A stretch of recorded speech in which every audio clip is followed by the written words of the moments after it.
सभी बच्चों को नमस्कार। तो बच्चों अपने बात कर रहे थे photosynthesis in higher plant chapter की। तो लास्ट लेक्चर में अपनों ने पिगमेंट्स तक बात कर ली थी। आज हम डिस्कस करेंगे लाइट रिएक्शन के बारे में और जो चैप्टर बच गया है उसके बारे में। तो ठीक है बच्चों, ज़्यादा टाइम वेस्ट ना करते हुए हम चैप्टर को शुरुआत करते हैं। ठीक है, तो सुनिएगा कि लास्ट लेक्चर में मैंने फोटो जो पिगमेंट्स हैं उनके बारे में बात किया था कि वो लाइट को ऑब्जॉर्प्शन करते हैं और इलेक्ट्रॉन का एक्साइट करते हैं। ठीक है, उन्हीं को बेस रखते हुए लाइट रिएक्शन को पढ़ते हैं अपने। ध्यान से देखिएगा, यहाँ लिखा हुआ है लाइट रिएक्शन। लाइट रिएक्शन को ही हिल रिएक्शन कहा जाता है क्योंकि एक साइंटिस्ट था, उसी ने डिस्कवर किया था, तो उसी के नाम पर रख दिया हिल रिएक्शन, या फिर इसे कह सकते हैं फोटोकेमिकल फेज है। अब देखो बच्चों, इसमें क्या होगा कि इस पे लाइट गिरेगी। क्या गिरेगी? लाइट गिरेगी। ठीक है, यहाँ तो लाइट गिरेगी 680 नैनोमीटर की, है ना। अपने बात कर रहे हैं दो स्पेसिफिक लाइट की। ठीक है, लाइट तो सारी आएगी, जो अपने मेन काम की है वो है 680 नैनोमीटर और है 700 नैनोमीटर की। यहाँ पे लिखा हुआ ये देखो, यहाँ पे ये है रिएक्शन सेंटर, और रिएक्शन सेंटर क्लोरोफिल ए का एक मॉलिक्यूल बनाता है। मान लीजिए रिएक्शन सेंटर और एसेसरी पिगमेंट पर लाइट गिरेगी। ये सारी लाइट कहाँ जाएगी? रिएक्शन सेंटर में जाएगी। ये सारी लाइट कहाँ जाएगी बच्चों? सारी एनर्जी रिएक्शन सेंटर में जाएगी, और रिएक्शन सेंटर से इलेक्ट्रॉन का एक्साइटमेंट होके प्राइमरी एक्सेप्टर के पास चला जाएगा। किसके पास चला जाएगा? Primary acceptor. ये जो एसेसरी पिगमेंट है ना, एसेसरी पिगमेंट में क्लोरोफिल बी, कैरोटीन और जेंथोफिल है। इन सब को मिला के कहा जाता है एलएससी या फिर एंटीना। ये जो एलएससी है और एंटीना है, ये बने होते हैं made up of hundreds of pigment molecule. कितने मॉलिक्यूल से बने होंगे? ये जो सिस्टम है एसेसरी पिगमेंट्स का, जिसे एलएससी या फिर एंटीना कहा जाता है, ये 100 टाइप्स ऑफ पिगमेंट से बना होता है। ये जो एलएससी है या फिर एसेसरी पिगमेंट है, ये pigment help to make photosynthesis more efficient by absorbing different wavelength of light. यानी कि लाइट को अब्जॉर्ब करेंगे और ये सारी लाइट कहाँ चली जाएगी बच्चों? रिएक्शन सेंटर में। रिएक्शन सेंटर क्लोरोफिल ए का एक मॉलिक्यूल बनाएगा। साथ ही साथ ये जो एसेसरी पिगमेंट है, जिन्हें हम एलएससी या फिर एंटीना कहते हैं, वो रिएक्शन सेंटर को फोटो ऑक्सीडेशन से भी प्रोटेक्ट करता है। ठीक है, इस बात को ध्यान में रखना है। अब देखो एलएससी में होता है एक फोटो सिस्टम फास्ट। ठीक है, जिसका लाइट को अब्जॉर्ब करने का जो पॉइंट है वो कितना है? 700 नैनोमीटर, इसलिए इसे P700 भी कहते हैं। फोटो सिस्टम फास्ट में इलेक्ट्रॉन का primary acceptor iron sulphur centre होता है, या फिर इसे प्रोटीन कहते हैं। और फोटो सिस्टम सेकंड में जो इसका अब्जॉर्प्शन ऑफ लाइट है, पीक है, वो 680 नैनोमीटर। ये याद रखना है कि फोटो सिस्टम फर्स्ट में लाइट कितना ऑब्जॉर्व किया जाता है ना, 700 नैनोमीटर होना चाहिए। और फोटो सिस्टम सेकंड कितने पे एक्टिव होगा? 680 नैनोमीटर पर, इसलिए इसे क्या कहा जाता है? 680 पी कहा जाता है। ठीक है, और फोटो सिस्टम सेकंड में इलेक्ट्रॉन का प्राइमरी एक्सेप्टर फियोफाइटिन है। क्या है बच्चों? फियोफाइटिन है। ठीक है, तो आगे चलते हैं। अब देखो बच्चों, मैंने कहा कि जो लाइट रिएक्शन है वो दो प्रकार की है। Light reaction is two types. एक तो मैंने कहा कि नॉन साइक्लिक होती है, नॉन साइक्लिक या फिर जेड स्कीम कहा जाता है। ठीक है, और दूसरी होती है लाइट रिएक्शन साइक्लिक होती है। साइक्लिक में क्या होता है? Only photo system fast involvement होता है, जबकि नॉन साइक्लिक में फोटो सिस्टम फास्ट और सेकंड दोनों काम करते हैं। इस बात को ध्यान रखना है कि light reaction is two types, है ना। लाइट रिएक्शन टू टाइप्स की होती है, एक तो नॉन साइक्लिक और दूसरी साइक्लिक। नॉन साइक्लिक में फोटो सिस्टम फास्ट और सेकंड दोनों काम करते हैं, जबकि साइक्लिक में एक ही काम करता है, वो फोटो सिस्टम फास्ट है। ठीक है, अब देखो मैंने कहा कि ये जो आपको पार्ट दिखाई दे रहा है, इसे कहा जाता है ग्रेना थाइलेकोइड या फिर ग्रेना लैमेले भी कहा जाता है, जिस पर फोटो सिस्टम फास्ट और फोटो सिस्टम सेकंड दोनों होते हैं। इस पर फोटो सिस्टम फर्स्ट और फोटो सिस्टम दोनों होते हैं। अगर दोनों हैं तो क्या चलेगा बच्चों, बोथ साइक्लिक और नॉन साइक्लिक दोनों चलेगा। अब मन में क्वेश्चन आया कि दोनों कैसे चलेगा। देखो साइक्लिक होने के लिए क्या चाहिए, फोटो सिस्टम फर्स्ट चाहिए, क्या यहाँ है तो चलेगा, बात खत्म। स्ट्रोमा लेमिले में केवल और केवल पीएस फर्स्ट है। कौन सा फोटो सिस्टम फर्स्ट काम करता है। अगर फोटो सिस्टम फर्स्ट काम करता है तो क्या चलेगी बच्चों, लाइट रिएक्शन का एक पार्ट जिसे क्या कहते हो, साइक्लिक कहते हैं, वो चलेगा। ठीक है, ये बात ध्यान रखना है आपको। आगे देखें, लाइट रिएक्शन के कुछ स्टेप्स की बात करते हैं, वेरी वेरी इंपॉर्टेंट और सीक्वेंस में ध्यान रखना है। लाइट रिएक्शन के स्टेप्स में पहला क्या है बच्चों, लाइट का अब्जॉर्प्शन होगा। दूसरा, जब अब्जॉर्प्शन होगा तो पानी टूटेगा, स्प्लिटिंग होगा। ठीक है, या फिर फोटोलाइसिस भी कहा जाता है, इसे फोटोलाइसिस भी कहा जाता है। ऑक्सीजन रिलीज होगी, उसके बाद क्या होगा, ऑक्सीजन रिलीज होगी। साथ ही साथ formation of high energy chemical intermediates like ATP और NADPH2 बनेंगे और इन्हीं को ही कहा जाता है product of light reaction. Product of light reaction, इन्हें क्या कहा जाता है, प्रोडक्ट ऑफ लाइट रिएक्शन भी कहा जाता है। देखो हम कह रहे हैं कि लाइट रिएक्शन दो प्रकार के, मेरी बातों को अब ध्यान से सुनिएगा बच्चों, ठीक है, वरना कन्फ्यूजन हो जाएगा। मैंने कहा कि लाइट रिएक्शन दो प्रकार की है, पहली नॉन साइक्लिक फोटोफॉस्फोराइलेशन और दूसरी मैंने कहा साइक्लिक फोटोफॉस्फोराइलेशन। साइक्लिक है जिसमें साइक्लिक में पीएस फर्स्ट ही एक्टिव होता है, यानी कि फोटो सिस्टम फर्स्ट का इन्वॉल्वमेंट होता है। जबकि नॉन साइक्लिक फोटोफॉस्फोराइलेशन में पीएस फर्स्ट और पीएस सेकंड दोनों एक्टिव होते हैं। ठीक है, दोनों का इन्वॉल्वमेंट है। साथ ही साथ देखिए, नॉन साइक्लिक फोटोफॉस्फोराइलेशन में जो प्रोडक्ट है वो ATP NADPH2 और कौन है, ऑक्सीजन। और ऑक्सीजन को साथ ही में कहा जाता है बाई प्रोडक्ट ऑफ फोटोसिंथेसिस भी कहा जाता है। ठीक है, पीएस का मतलब क्या है, यहाँ पे फोटोसिंथेसिस है। लोकेशन कहाँ चलेगा, ग्रेनल लेमिले में चलेगा। और नॉन साइक्लिक फोटोफॉस्फोराइलेशन में इलेक्ट्रॉन का प्राइमरी एक्सेप्टर इज फियोफाइटिन है। कौन है बच्चों, फियोफाइटिन है। ये देखो आपके सामने इलेक्ट्रॉन का मूवमेंट दिखाया गया है, ध्यान से देखें। अब क्या होगा कि ये पीएस सेकंड दिखाया गया है, यहाँ पे कौन है, फोटो सिस्टम सेकंड है। अब इस पर P680 बोले तो 680 नैनोमीटर की लाइट इस पर गिरेगी। ये देखो इस पर लाइट का अब्जॉर्प्शन हुआ सबसे पहले। अब लाइट का अब्जॉर्प्शन होगा तो पानी का क्या होगा, स्प्लिटिंग होगा, पानी टूटेगा H+2 इलेक्ट्रॉन और है ना हाफ ऑक्सीजन रिलीज होगी। अब ये जो इलेक्ट्रॉन है, ये इलेक्ट्रॉन यहाँ पे मूव कर जाएगा। अब यहाँ से यहाँ चला जाएगा और यहाँ से इलेक्ट्रॉन यहाँ पे लास्ट में NADP+ के पास चला जाएगा। अब ये एक्चुअल में हो क्या रहा है कि ये थाइलेकोइड की मेम्ब्रेन पे है और ये ऐसे क्या है, थाइलेकोइड की मेम्ब्रेन लगी हुई है। अब देखो ऐसे है, ठीक है, इस प्रकार से क्या है, थाइलेकोइड की मेम्ब्रेन है मान लीजिए। अब यहाँ पे क्वेश्चन पूछा जाता है कि जो वाटर स्प्लिटिंग का रिलेशन किसके साथ है, तो रिलेशन किसके साथ है बच्चों, वाटर स्प्लिटिंग का रिलेशन पीएस सेकंड के साथ है।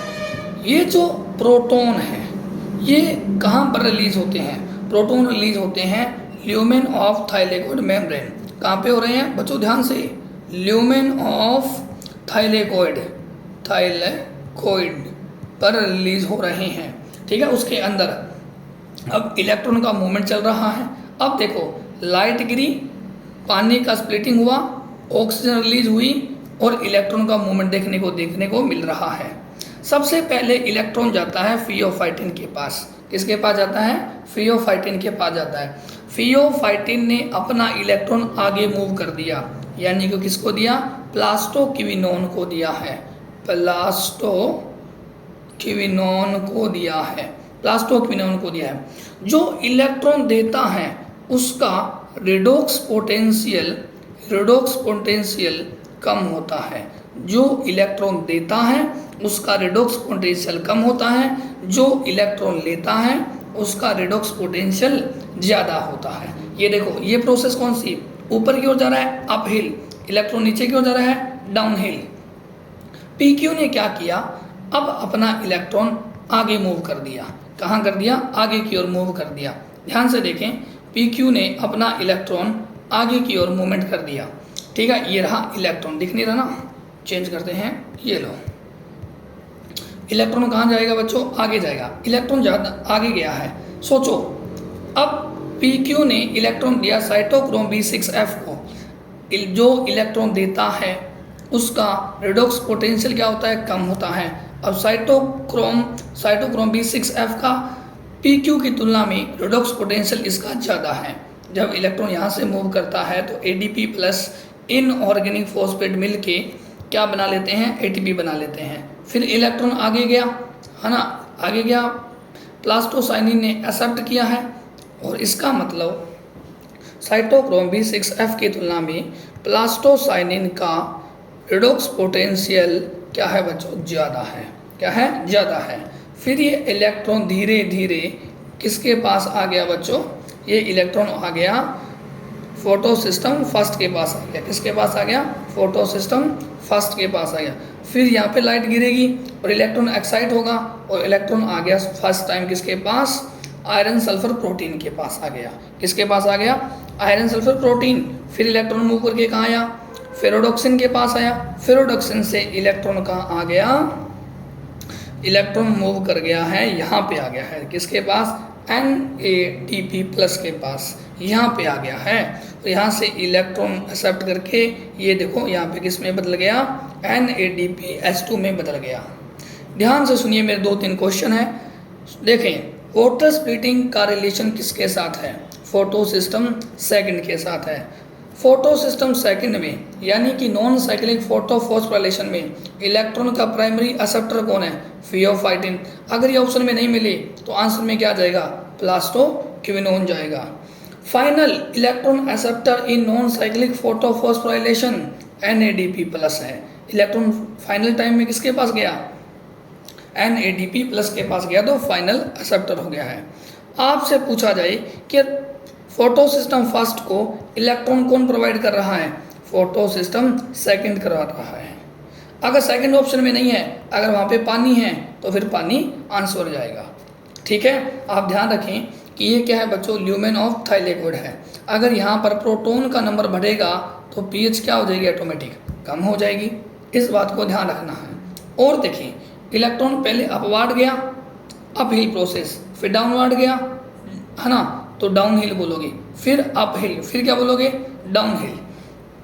साथ ही साथ देखें कि ये NADP प्लस है। ये कहानी कहाँ पर चल रही है? ये चल रही है मेम्ब्रेन ऑफ थाइलेक्विड। परंतु ये जो NADP प्लस है, इसने ये प्रोटॉन देखो ये कहाँ से लिया है? ये लिया है बच्चों स्ट्रोमा साइड से। कहाँ से लिया है? स्ट्रोमा से प्रोटॉन लिया है NADP प्लस ने। ठीक है, अब आगे देखो, साइक्लिक है। क्या है? साइक्लिक है। साइक्लिक में ओनली फोटो सिस्टम फर्स्ट का इन्वॉल्वमेंट है, और जो लाइट ऑब्जॉर्प्शन कितने पे होती है? 700 नैनोमीटर पर होगी। ठीक है, अब देखो ये रहा फोटो सिस्टम फर्स्ट है, फोटो सिस्टम फर्स्ट, और इस पर गिरेगी लाइट, और लाइट होगी वो 700 नैनोमीटर की। लाइट गिरी है तो एनर्जी मिली, और इलेक्ट्रॉन एक्साइट होकर किसके पास चला गया? आयरन सल्फर प्रोटीन के पास। फिर ये इलेक्ट्रॉन धीरे धीरे किसके पास गया? प्लास्टोक्विनोन के पास, साइटोक्रोम BF6 के पास, फिर प्लास्टोसाइनिन के पास चला जाता है, वापस फिर घूम के यहीं आ जाता है। यानी कि यहाँ पे इलेक्ट्रॉन का क्या चल रहा है? एक चक्कर चल रहा है, एक साइकिल चल रहा है। इसलिए इस प्रोसेस का नाम क्या हो गया बच्चों? साइक्लिक हो गया है, साइक्लिक फोटोफॉस्फोराइलेशन। ठीक है, इस बात का ध्यान रखना है आपको। एक बात और सुनिए, मैंने अभी कहा था कि जिसका, या फिर मैं ऐसे बोलूँ कि जो इलेक्ट्रॉन देता है, मान लीजिए प्लास्टोक्विनोन इलेक्ट्रॉन दे रहा है साइटोक्रोम B6F को, तो इसका रिडॉक्स पोटेंशियल क्या हो गया? कम हो गया, और इसका रिडॉक्स पोटेंशियल PQ की तुलना में ज़्यादा है। ठीक है, अब देखो लाइट रिएक्शन की साइक्लिक प्रोसेस में क्या बना है? ओनली ATP बनता है, जबकि नॉन साइक्लिक में देखें ATP तो बना ही बना है, साथ ही साथ कौन बन रहा है? NADPH2 बन रहा है। साइक्लिक प्रोसेस में ओनली एटीपी बनता है और कहाँ पे चलता है बच्चों, ये स्ट्रोमा लेमिले या फिर ग्रेना लेमिले दोनों पर चल सकता है, क्योंकि इसमें फोटो सिस्टम फर्स्ट की रिक्वायरमेंट होती है और ये तो दोनों जगह है।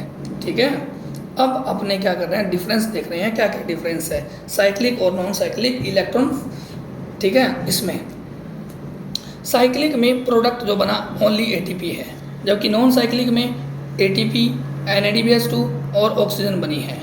इसमें देखो साइक्लिक में ओनली पीएच फर्स्ट एक्टिव है, यहाँ पे दोनों एक्टिव है। ये कहाँ चला है, grana. If light more than 680 nanometre है और यहाँ पर ओनली ग्रेना में चलता है। लाइट लेस देन 680 नैनोमीटर है। Stromal thylakoids and granular thylakoid ये दोनों पे चलता है। साइक्लिक फोटोफॉस्फोराइलेशन और इधर क्या होगा, नॉन साइक्लिक फोटोफॉस्फोराइलेशन या फिर क्या कहा जाता है, जेड स्कीम। क्या कहा जाता है बच्चों, जेड स्कीम कहा जाता है। अब देखो नोट लगा कि एमर्सन इफेक्ट क्या है। देखो मैंने कहा कि जो लाइट रिएक्शन है, ये जो लाइट रिएक्शन है ये दो प्रकार की होती है, एक तो साइक्लिक और एक दूसरी नॉन साइक्लिक, दो प्रकार की होती है। ये बात बताने वाला साइंटिस्ट एमर्सन था और इसी के नाम पर क्या रख दिया गया, एक इफेक्ट बताया इसने, एमर्सन इफेक्ट बोला गया कि rate of photosynthesis increase when light of 700 nanometre and 680 nanometre wavelength is given simultaneously. अब यानी कि ये कहना चाहता है कि जब हम मिक्स लाइट देते हैं, 680 और 700 नैनोमीटर की लाइट मिक्स देते हैं तो रेट ऑफ फोटोसिंथेसिस वो बढ़ती है। अब बात ये है कि क्यों बढ़ती है। देखो जब आपने दोनों लाइट दी है, 700 नैनोमीटर भी दिया और 680 नैनोमीटर भी दिया, इसका मतलब फोटो सिस्टम फर्स्ट भी एक्टिव है और फोटो सिस्टम सेकंड भी एक्टिव है, दोनों के दोनों एक्टिव हैं। जब दोनों एक्टिव हैं तो रेट ऑफ फोटोसिंथेसिस भी तो बढ़ेगा। उस बढ़ने को ही क्या बोला गया, एमर्सन इफेक्ट बोला गया। अब देखो रेड ड्रॉप लिखा गया, लाल पतन, when the available wavelength is beyond 680, यानी कि 680 के ऊपर वाली वेवलेंथ मिल रही है प्लांट को, तो क्या लिखा आगे, beyond 680 nanometre the efficiency of photosynthesis decrease. क्या लिखा है, decrease, because photo system first is stop performing.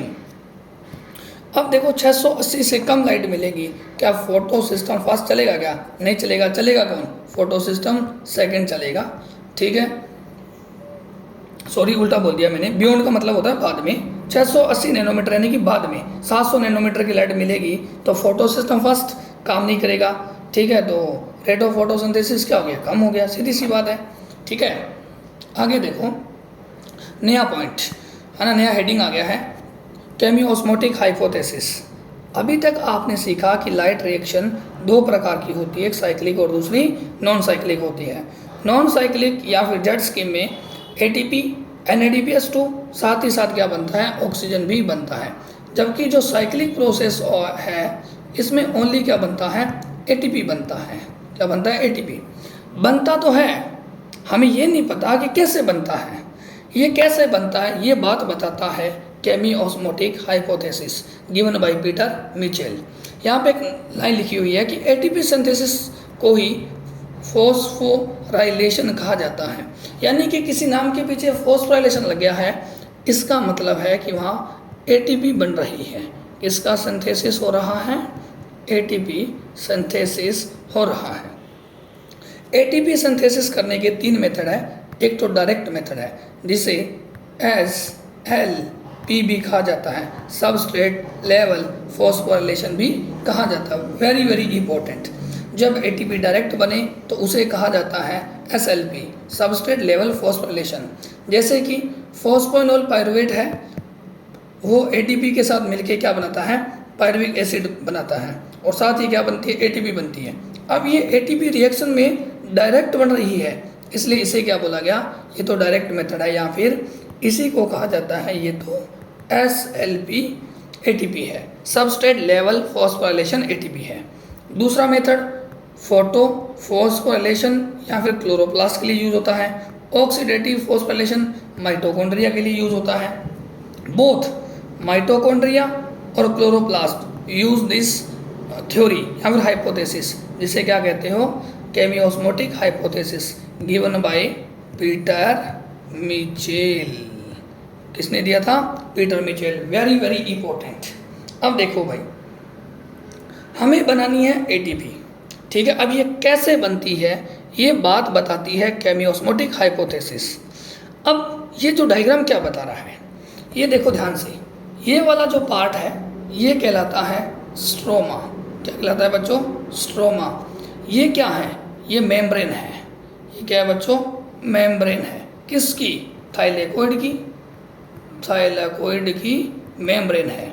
हमें कुछ भी करके ये जो थाइलेकोइड की मेम्ब्रेन है उसका अंदर वाला पार्ट, ये जो अंदर वाला पार्ट है इसे कहा जाता है ल्यूमेन। क्या कहा जाता है? ल्यूमेन।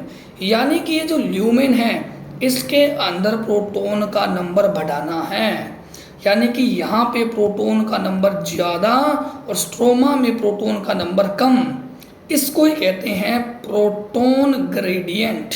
क्या कहते हो? ग्रेडियंट। ये बनाना है और ये हमारे लिए बहुत ज़्यादा इम्पोर्टेंट है, क्योंकि जब प्रोटॉन ग्रेडियंट टूटेगी तो एनर्जी रिलीज होगी, वो एनर्जी एटीपी के फॉर्म में होगी। यानी कि केमियोस्मोटिक हाइपोथेसिस कहती है कि एटीपी कैसे बनती है वो मैं तुम्हें बताऊंगी। वो बताने का मतलब है कि हमें ये बात समझ में आ जानी चाहिए कि जो थाइलेकोइड की मेम्ब्रेन की ल्यूमेन है, यानी कि थाइलेकोइड की ल्यूमेन है, यहाँ पे प्रोटॉन का नंबर बढ़ाना है कैसे भी करके। यानी कि यहाँ पर प्रोटॉन का नंबर ज़्यादा, स्ट्रोमा में प्रोटॉन का कम। ये डिफरेंस ही प्रोटॉन ग्रेडियंट कहलाता है। ये डिफरेंस ही प्रोटॉन ग्रेडियंट कहलाता है, पीजी। अब ये डिफरेंस बनाने के लिए या फिर ये एटीपी बनाने के लिए हमें क्या क्या चाहिए? हमें 4 चीज़ें चाहिए। एक तो प्रोटॉन ग्रेडियंट। अब देखो प्रोटॉन ग्रेडियंट लिखा है, इसका मतलब क्या है कि ल्यूमेन में प्रोटॉन का नंबर ज़्यादा और स्ट्रोमा में प्रोटॉन का नंबर कम। यही बात क्या कहलाती है? प्रोटॉन ग्रेडियंट कहलाती है। एक इंटैक्ट मेम्ब्रेन चाहिए। ये देखो ये इंटैक्ट मेम्ब्रेन चाहिए, प्रोटॉन पंप चाहिए, और क्या चाहिए? F0 और F1 पार्टिकल चाहिए। यानी कि ये क्या है? F0 पार्टिकल है और ये क्या है? F1 पार्टिकल है। जब यहाँ से प्रोटॉन पास होगा तो किसमें बच्चों? F1 पार्टिकल में कॉन्फ़िगरेशनल चेंज होगा और यहाँ पे क्या बन जाएगी? एटीपी बन जाएगी। क्या बनेगी? एटीपी बनेगी। यानी कि टोल टैक्स होता ना, रोडों के ऊपर लगा होता है, उसी की जब उससे गाड़ी निकलेगी अपना प्रोटॉन जाएगा तो यहाँ पे क्या बन जाएगी? एटीपी बन जाएगी। ठीक है। अब देखो यहाँ लिखा है फोटो बोले तो लाइट बोले तो ये बात किसके लिए होगी? क्लोरोप्लास्ट। फॉस्फोराइलेशन बोले तो एटीपी सिंथेसिस। फॉस्फोराइलेशन का मतलब क्या है? एटीपी सिंथेसिस है। अब देखो वही बात लिखा हुआ है कि ये स्ट्रोमा है, स्ट्रोमा में प्रोटॉन का नंबर कम करना है और ल्यूमेन ऑफ थाइलेकोइड मेम्ब्रेन उसमें बढ़ाना है। अगर इसमें प्रोटॉन बढ़ेगा तो पीएच क्या होगी बच्चों? पीएच घटेगी। ठीक है। अब देखो ये डायग्राम दिया गया है, माइटोकॉन्ड्रिया में भी ऐसा ही होता है। अब बात ये है how proton concentration increase in the lumen of thylakoid membrane, कि कैसे ल्यूमेन ऑफ थाइलेकोइड में प्रोटॉन की कंसंट्रेशन बढ़ेगी। इसके 3 तरीके हैं। कितने तरीके हैं बच्चों? इसके 3 तरीके हैं। इसमें कितने तरीके हैं बच्चों? 3 तरीके हैं। पहला, वाटर को तोड़ो, ब्रेक करो। वाटर को ब्रेक करना है। अब ध्यान से देखो आप, ये बाहर वाली मेम्ब्रेन क्लोरोप्लास्ट की, ये इनर मेम्ब्रेन हो गई। ठीक है। ये अंदर वाला ये स्पेस क्या कहलाता है? ये स्ट्रोमा कहलाता है। ये लिखा हुआ स्ट्रोमा। ये फोटो सिस्टम सेकेंड है पहले और ये फोटो सिस्टम फास्ट है। यानी कि ये मोटा मोटा आपको हिसाब लग रहा होगा कि ये तो नॉन साइक्लिक की बात कर रहे हैं। बिल्कुल सही बात है, नॉन साइक्लिक की बात करें। ये जो लाइन बनी हुई है ये किसकी मेम्ब्रेन है? थाइलेकोइड की मेम्ब्रेन है। अंदर वाला स्पेस क्या कहलाएगा बच्चों? ल्यूमेन कहलाएगा। क्या कहलाएगा? ल्यूमेन। फोटो सिस्टम सेकेंड पानी को ब्रेक करेगा।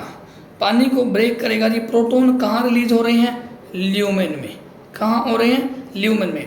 पहला तरीका तो ये हो गया कि भाई ल्यूमेन में प्रोटॉन का नंबर बढ़ाना है तो पानी को ब्रेक करो।